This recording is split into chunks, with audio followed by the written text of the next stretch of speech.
right, I am back with This Week at Tassi, my weekly news roundup program. This week, out of the 5 stories I have, I think 3 are related to Bungie and 4 are related to live services. So my normal audience here might get something extra out of this. But I will start with neither of those and what is the biggest story of the week, which is the Silksong launch. After years and years and years, I think 7 years of development, the game recently debuted, had a little bit of previews, and then was launched yesterday. There were no early review copies given out to critics. Sometimes that is viewed as a red flag, given that people, think maybe the quality of the game is bad and they want to get people to buy it before reviews come out. That's not what happened here. Not at all. They only did this because they thought it was unfair to give out games to critics first over their original Kickstarter backers. And I totally understand that. And I do not think this was a big deal. What this means, though, is that there's not a Metacritic score or whatever, and that will come in slowly.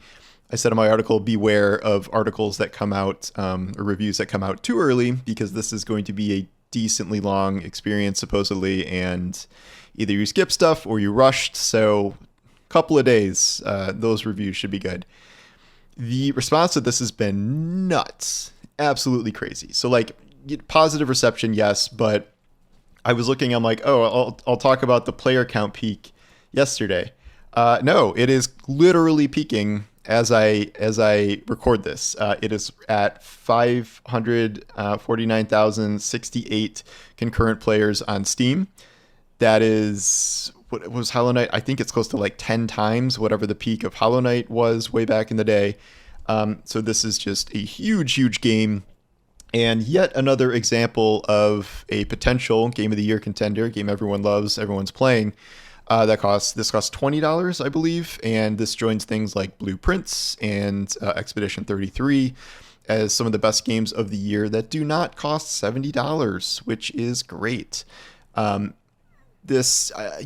hoping this is kind of a signal to the industry that you can make smaller scale games that are amazing and sell well, that do not cost this new, kind of ridiculous $70 price in the current economy. But yeah, so this is launching as a really, really big hit. I expect these numbers to continue for quite a while, because it's a decently long game, and I think it's probably going to be 100 hours to 100% it, given all the stuff that's in there, if we're relating it to Hollow Knight. Am I playing it? No, I'm not playing it. I did not play Hollow Knight. That's just something I never got around to. If I had free time, I would probably go back and play that and then Silksong. But me and what I'm playing. Got all this, Destiny content, Destiny Rising. Borderlands is almost here.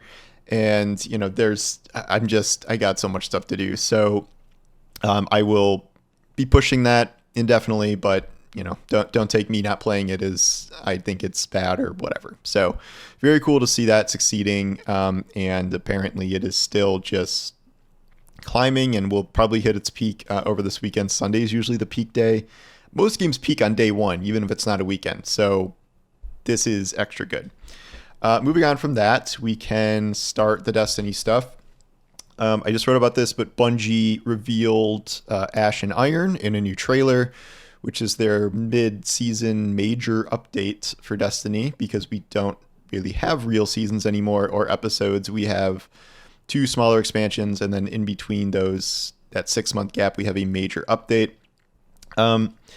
This is kind of a weird one, because I think there's a lot of people who are disappointed with it, but I also think some expectations were out of whack, and I think a lot of people thought this was just going to be a straight-up sequel to Rise of Iron, when Bungie said this was going to be more into the light size, and that's what it sounds like. The Plague Lands are being added to the game, but this isn't confirmed, but it's almost certain that what's happening here is they're not just tacking this on to the Cosmodrome as a patrol space like they did before. You may recall they didn't even finish adding all the pieces of the Cosmodrome. And what is likely happening here is that there is this new activity, this self-contained activity that is set in the Plague Lands, but is not being added to the game permanently. I'm almost positive this is going to be like what happened with Leviathan and the Dreadnought, where they bring back a location and then they keep it for the rest of the year, and then it's gone again. This won't be like a quote unquote true return to the Plaguelands. I already see people upset, which I can understand all of this, where the enemies this time in Ash and Iron, the famous fight against the Fallen and Siva, are now Cabal and Vex without any Siva or Siva Fallen to be seen. It is, of course, possible that I think they mentioned something about Siva being dormant now. It is possible that they're hiding Siva somewhere, but that would maybe be in the exotic mission, which is called like Warmind Heist or something like that. But it also would not be a huge shock if they did not have it. They have said in the past repeatedly that the Siva storyline is over. Granted, that was several years ago, and maybe at some point they will listen to fans and bring back a storyline that everybody really loved and wanted to see more of. That does not appear to be what's happening here. The Siva infected Fallen, I can't remember their actual name, would require actually building out a new enemy type in terms of, you can't just port it over from Destiny 1, so that would be a lot more work other than just more Cabal and Vex. So I'm not super surprised about that, but I definitely understand the reaction of how that's disappointing. But yeah, these major updates aren't really supposed to be dropping story content. Like there's not going to be, as far as I can tell, like not going to be like a mini campaign of like story missions, and like I'm sure there'll be like some amount of voice work and lore and stuff, but like again, this was not going to be a sequel to like the Rise of Iron storyline, so maybe they didn't want to bother dropping Siva in there without the ability to like do a real story around it. I don't know. That said, you add the Plaguelands back, you should add a Siva something in there, which does not appear to be happening unless they're keeping it secret, which I would not keep it secret because they need people to play this game. They showed off, one thing they showed off was dungeon layers, which are being added to Pinnacle Ops, which are a single encounter in a dungeon, which that seems like it's probably going to be short if people know the mechanics. I mean, people already blaze through dungeons as it is. So this feels like it's probably going to be shorter than a lot of the exotic missions. I don't know. Maybe they're really tuning up the difficulty or whatever, but it seems kind of weird. I think people are not super pumped about this idea. People were hoping that dungeons and raids would be added to the Pinnacle activities, and raids are not being added. And this is one part of one dungeon. That's probably like a third or a quarter of the whole dungeon. You can get that from like a time perspective, but this is still not what people wanted. Also, not what people wanted in the sense of reprising old dungeon weapons for the new tier system. That is not happening. They're just giving you the current slate of Pinnacle Ops weapons, and then you can toggle to get the old dungeon weapons that will not have tiers. So I'll do a whole other video about this later. It comes out next week. Hard to believe it comes out next week. Jesus. But yeah, so that's where we are for now. People are mostly whelmed. There's also a huge sandbox update and portal balancing and stuff, but yeah, I'll have to go into that another day. And then we go to the next Destiny thing, Destiny Rising, the mobile game, which at least launched at #1 in a number of stores across the world. I don't know how it's doing now. I think if they hit 1 million, they probably would have said that. Last I heard, they emailed me, it was like 860,000 downloads or whatever. I don't know what the metric is here for success or whatever, but as I've said, I have been strangely impressed with this, surprisingly impressed, in that I did not think I was going to appreciate this game, especially back when it was announced. It was like, that's a terrible idea. Like, that's just going to be terrible. Like, it's going to be what, like a card game or tower defense or something. And it ended up being a gacha game, which everyone is very skeptical of to begin with, which I understand. Like, gacha is kind of radioactive for a lot of players, especially in the West. It turned out to be, at least in this initial phase here, you could get through essentially all the content that's been released this first week, which includes the entire campaign and a bunch of character side missions, which are really good, for free. Like, you don't need to spend any money to get here. I spent money that got me the battle pass, which does not give you that much stuff. And then I spent money trying to draw Gwen, one of the feature characters, and I did not get her. So that did not give me anything. But it gives you enough materials doing all this stuff right now to draw some likely 5-star characters that are good, but there are also plenty of 4-star characters that are good. So 5 stars are not like necessary for any of this. It is very easily possible to just do all this for free, and somehow this became one of the best endings of a campaign I've seen in Destiny.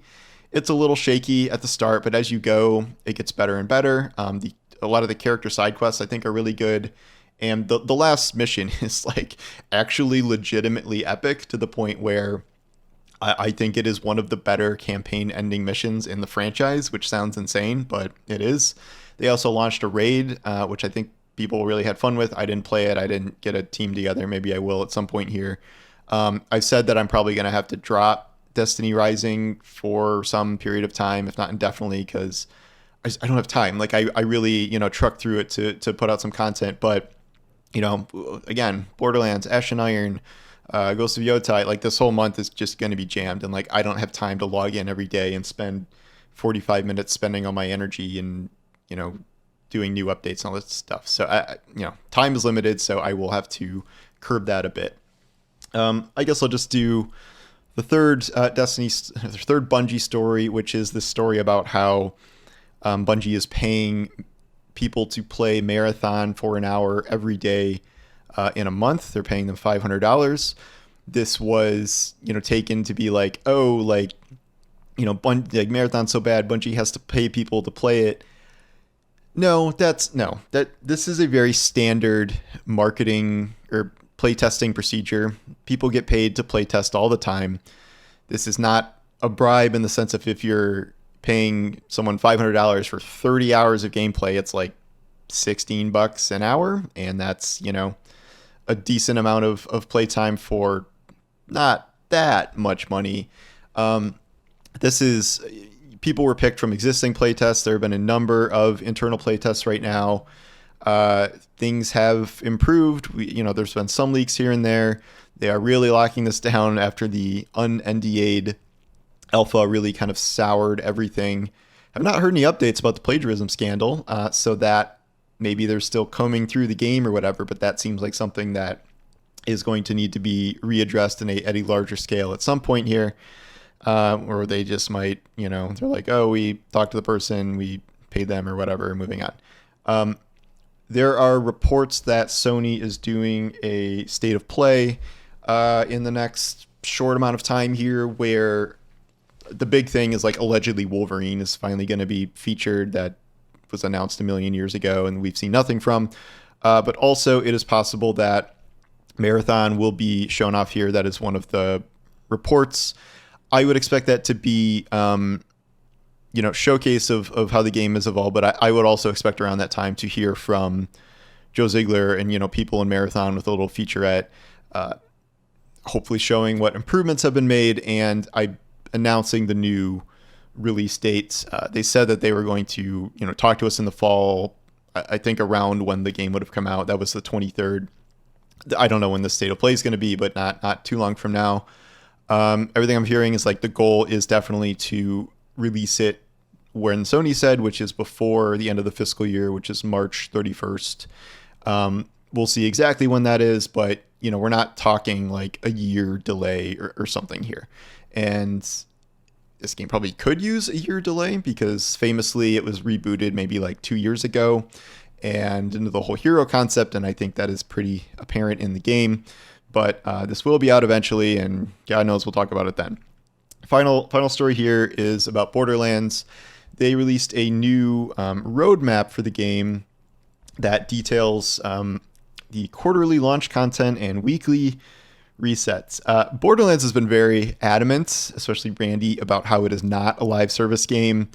I don't really know how to take this as anything but being live service. I mean, everything shown here it's a mix of, free stuff they're adding after launch and then bounty packs, which are like, quote, major updates or, minor update. And then in Q1, after the first quarter, a story pack, a new Vault Hunter, new main story missions, a bunch of new gear. Then there's going to be a second story pack, more bounty packs. Like, this is not uncommon for the franchise, but they're really trying to string this along to keep people playing for at least a year. I would probably expect, this isn't just going to end after a year. I definitely think that Gearbox wants this to be an ongoing game. They also have weekly reset stuff now, a big encore boss, a wild card mission. I assume that's some sort of revamp of campaign stuff, and then a black market machine. Not quite sure what that is, but some sort of loot thing. So, I mean, it's a live service, which I don't think is like a bad thing necessarily. And obviously you can just play the main game and move on if you just want, the campaign to be one and done.